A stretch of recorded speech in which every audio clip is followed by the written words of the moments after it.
બીજો કોઈ રસ્તો છે નહીં. એના માટે આપણે આ વિસ્તારની અંદર જે નવયુવાનો છે એમને આપણે ધંધા રોજગાર માટે ફાળવા માટે આપણે ટૂંક સમયમાં અહીંયા તાલીમ આપીશું. ગઈકાલે વલસાડના 212 જેટલા નવયુવાનોને ધંધો રોજગાર કઈ રીતે થઈ શકે, ક્યાંથી લોન મળે, કેટલી સબસિડી મળે, એ તમામ આપણે ગઈકાલે માહિતી અને માર્ગદર્શન આપ્યું. એ જ આપણે કામ અહીંયા કરવાના છે. વાંસદા તાલુકાનો વેપાર 800 કરોડ રૂપિયાનો છે અને એમાં આપણો હિસ્સો કેટલો છે? 1 કે 2% પણ નથી.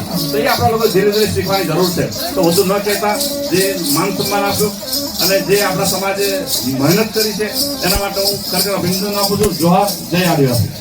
ખૂબ સરસ રાજ્ય સાહેબનો, જેમણે ખૂબ સરસ વાત કરી સમાજની એકતા માટે.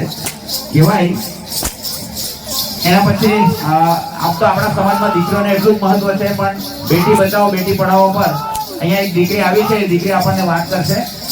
આપણે સૌ શાંતિથી સાંભળીશું. મિત્રો, આપ સર્વેને એક નમ્રભરી વિનંતી કરીએ છીએ. હવે પછી માત્ર 2 જ કૃતિ બાકી છે. ત્યાર પછી આપણા સૌનું સમૂહ ગાન છે, સમૂહ નાચ ગાન છે. દીપકભાઈ પણ આપણી વચ્ચે આવી ગયા છે. 2 કૃતિ બાદ આપણે સમૂહ નાચ ગાનમાં જોડાઈશું.